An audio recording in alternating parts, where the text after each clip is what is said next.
Hello everyone, welcome back to my channel. Today in this video, I'll show you how you can set up a Sonarqube server starting from scratch and analyze a Gradle project. Here we will start with the prerequisites where we will see the dependencies which are required for Sonarqube, and then we will see different components of Sonarqube and their responsibilities, and then we will set up the Sonarqube server. Once the Sonarqube server is up and running, we can simply analyze or scan a Gradle project. Also, I'll walk through the Sonarqube dashboard to see what all information are present on the dashboard. And at the end, I will also show you how you can troubleshoot if you face any issues while doing these steps. So without any further ado, let's start with this video. Firstly, we will check the requirements or dependencies for the Sonarqube setup. So here I'm on the Sonarqube org website. Here on the website, we have multiple options like product, what's new, documentation, and the community. And also we have a download button where you can simply download the executables of Sonarqube. First thing we'll do, we'll simply check the documentation part, where we want to see the requirements. So here on the left panel, we have this requirements section. So here under requirements, prerequisites and overview. So here it is mentioned we can either use Oracle JRE or OpenJDK with version 11. Okay. And then we have different options of database. You can use Postgres, Microsoft SQL Server, Oracle. You can simply check for the versions here which are supported. For my video, I'll be using Postgres with version 11. Then we also have the supported web browsers mentioned over here. So here I'll be using Google Chrome. So yeah, that's about the requirements. I would suggest that before starting this setup, make sure you have the relevant versions available with you for these tools. Now let's move to the next part. Now we will see the different component of Sonarqube here on the same website. If I go to setup and upgrade, here we have this option install the server. So here if you go, you can see that there is a beautiful diagram over here which basically shows the different components of Sonarqube and its communication between them, right? So here if you see, we have this scanner component, we have this Sonarqube server, and then we have a database server.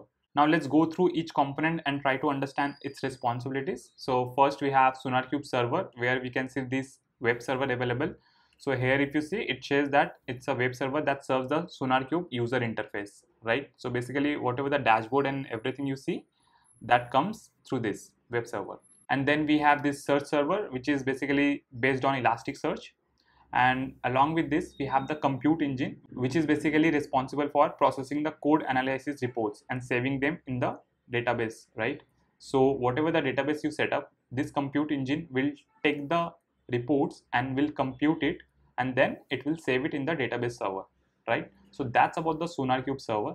And then we have this database server where we will be storing all the metrics, issues, or any kind of analysis reports for a project in this database. And using this data only, we will be showing all the information on the Sonarqube dashboard, right? So that's about the database server. And then we have a scanner component which basically scans your project, and then these reports are sent to the Sonarqube server, right? And this scanner can be included either in the build or in the continuous integration tool. Okay, next we will see this component in action. So let's move to setting up the Sonarqube server. For setting up the Sonarqube server, we will require the Sonarqube executable. For downloading the executables, you can simply search for download Sonarqube. So here for sonarqube.org website, we have this link for download. We will simply click on this. So here you can see that we have different editions: community, developer, enterprise, or data center. We'll simply use this default one, where you can simply click on this download for free and it will allow you to download. So yeah, my download will start in few seconds. So as you can see, we are able to download the zip file here. Okay, so once your zip file is downloaded, you simply need to unzip it, and then I'll show you how it looks. So this download will take some time. So I have already downloaded it and unzip it. So I have kept it in the Sonarqube directory. So I have this folder where I have all the executables available. So if I go inside this folder, I have these many options like bin, conf, data, and then other logs, and all these folders are there. So the first thing you need to do here is you simply need to edit the configurations. But before editing the configurations, we have to make sure that whatever the requirements or dependencies which we've seen that is required should be there. So for example, first thing you will be requiring is the Java, right? You need to have a Java 11 present. So for me, I'm using Java 11, so I can show you. So here if you see, I have different versions of JDK, so I'll be using this OpenJDK 11 for this Sonarqube server. Okay, so apart from Java, we will also need to have a database server. So for that I have PostgreSQL 11. So if I open this, I need to have a database created with the name Sonarqube. You can have any name, but I have kept this database name as Sonarqube because this name will be required for the configuration. Also, you'll be requiring the credentials to connect with this database. So I'll show you. So once your JDK and database are in place, now we are good to edit the configurations. So what I'll do, I'll simply, so here if I show you, we have this conf folder. Here all the configurations are there. So I'll simply go to this directory. Okay, and here if you see, we have two different files, right? One is Sonar properties and one is wrapper conf. So first let's edit the wrapper conf. So I'll simply open this inside Vim editor. So here if I have to show you, the only change you will be requiring here is wrapper.java.command equal to, you have to give the path of your Java. Okay, so here if you see, I have simply given the path of JDK 11. So in the similar manner, wherever your Java is present, you simply need to give the path of that, and that's it. And other option you don't need to touch, right? You simply need to edit this one. Okay, initially it will be having a value just Java. You have to replace that with this path, and then you can simply save this and come out of this. You can also use different editor for editing this configuration wherever you are comfortable with. I'll be using Vim, right? Next, what I'll be doing is I'll be simply opening this Sonar properties in Vim editor. Now here I'll show you, there are multiple things you need to change here. So initially when you open this file, all these lines will be commented. So the first thing you need to edit here is sonar.jdbc.username. So this is going to be your database server name. For me it was Postgres, and then you need to provide the password. For me, my password for database is this one. This is about the credentials you will be requiring for connecting to the database. And also here if you go down, here you have this sonar.jdbc URL. So here you need to give the URL so that it can get connect to the database server. For Postgres we have something like jdbc:/postgres_sql, then localhost, and then the port number. Okay, so that's about the database configuration you need to put in this file, right? With this, your Sonarqube server should be able to communicate with the database. And then apart from this, if you go down, there are a few more configuration you have to do. So here we have this property Sonar web host, which is assigned with a value 0.0.0.0, which is nothing but your local host. So I'll keep as is, and also don't forget to uncomment this line. So any configuration which you'll be using should be uncommented. So I have uncommented all these lines. Initially it was commented. And also if you see, I have kept the port for Sonarqube as 9000, which is default. You can use different port as well. You just need to change this value.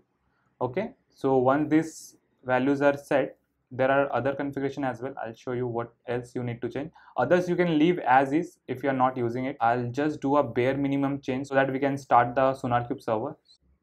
Here you have to define a path, sonar path data, so that all the data can be stored here. And then you also need to provide a temporary path. So these two paths should be required, and you can provide any path wherever you want your data to be persisted. Okay, so that's about the configuration. You don't need to change any other properties. I can simply save this file and come out. Now once your configurations are done, you can simply go back to the root directory of this Sonarqube folder, and then here on the root directory of Sonarqube, you can see there is this directory bin. I'll simply go inside this bin, and here inside this bin we have directories for Linux, Mac, and Windows. So all this folder directory will have the script using which you can run the Sonarqube server. So as I'm using Mac, I'll be using script from this directory. So I'll move to Mac OS. Here inside this, you see there is this script for it, right? You will see similar script in Windows and Linux as well. So for Windows you will have a batch file, but for Linux you will have a script. So now I'll simply have to run this script. So I'll simply run this command Sonar, and with this script you need to pass the parameter. So I'll show you what all parameters are available. You'll have to pass either start, stop, console, force stop, restart, status, and dump. Anything you can use with this script. So for me, I'll be using start because I want to start this server. So once I hit enter, it should start the Sonarqube. So here we get this option, started Sonarqube. So our Sonarqube should be started. Let's go to the browser. So here, as we know that we have kept the port as 9000, I can simply use localhost 9000, and here you see Sonarqube is starting. So it will take some time, it will get loaded. So we can say that now our Sonarqube server is running successfully. So let's give some time so that it can get started. So here we have this option, Sonarqube is up. Now it asks for credentials. So initially you will have credentials admin, but I have changed to something else, so I'll use that. Okay, here you will have a dashboard, something like this, where you have different options available here, and you have different ways using which you can connect your project, right? So the next thing what we wanted to do is we wanted to analyze or scan a Gradle project. So basically, once your Sonar server is up, next I want to scan one of my project, right? So for that, I have kept one project open. So I have a dummy project here, Snack and Ladder, which is a Gradle project. So we have this, and we have some source file here and some test file. So for me, this is a Gradle project. So I'll show you how you can simply add a scanner to it. So for that, so here we have different options available here.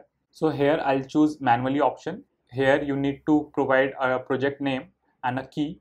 So for us, our project name was Snack and Ladder, so I'll simply keep Snack and Ladder. Okay, and you just need to click this setup button, and here our Snake and Ladder project is created. Now we have this option, how do you want to analyze your repository? So you can use different options. You can attach to a Bitbucket or a GitLab or anything else, but for now, for us, it is locally, right? So I simply click on this.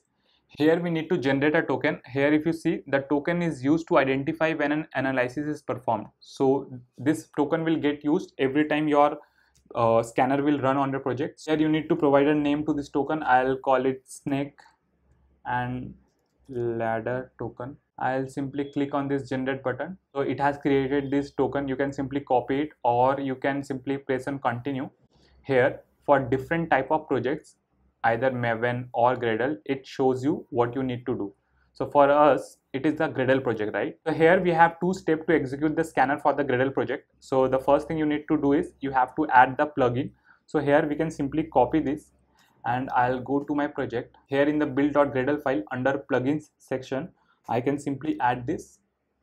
Okay, and I can refresh the Gradle so that this plugin will get added to my project. And once that is done, the next thing you need to do is you need to run this command. So you can simply copy from here.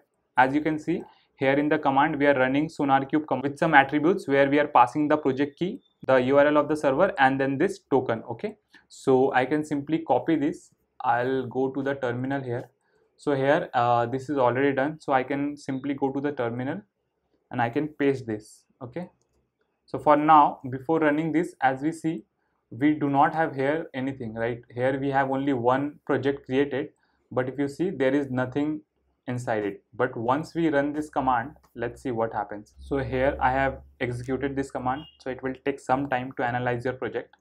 And once this is completed, we should be able to see all the information on the Sonarqube dashboard. So let's wait for some time. So the build is successful, so I can now go to the Sonarqube dashboard, and if I refresh this, let's go to the project. So now, yes, here if you see, we have this information available here about the bugs, vulnerabilities, or code smells. So if you go inside this, so here under the overall code tab, we can simply see that we have 0 bugs, 0 vulnerabilities, 0 security hotspot, but here we have 7 code smells present in that particular project, and which adds up to 31 minutes of depth, right? So this kind of information you get from here. And if you want to see some detailed information, you can simply go to issues, under which we have different options. Here one of the option is severity, where based upon the criticality of the issue, you can simply check. So here we have one option where it says that it's a blocker, and if you see, it says that add some test in this class. So there is no test available, that's why it is saying it's a issue. And if you see, there is other major issues which says add a private constructor to hide the implicit public one. And also, if you want to see why this is an issue, you can simply click on this, you can read about it, you will get to know what it tries to tell you, right?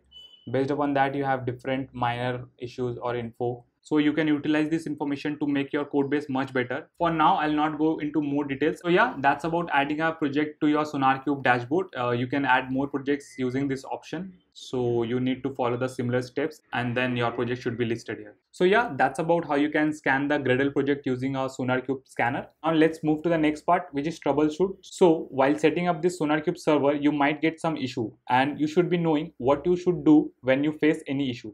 So I'll show you what you can do. So let's say you are trying to set up this server, and when you are trying to hit 9000 port in the local host, you are not able to get this dashboard. So where to look for what is the issue? So for that, you will simply need to go to this Sonarqube directory where you have this directory called logs. So if I show you, under this we have this directory called logs, right? If you go inside logs, you will see we have different logs available here, right? Access log, C log, ES log, Sonar log, okay, web log. So you can simply go through these different logs and you should be able to see the exact error. So if I have to show you this web log, I'll simply open this in Vim editor. Okay, so as the name suggests, this is a web log. As I have already shown you that there is a web server inside Sonarqube.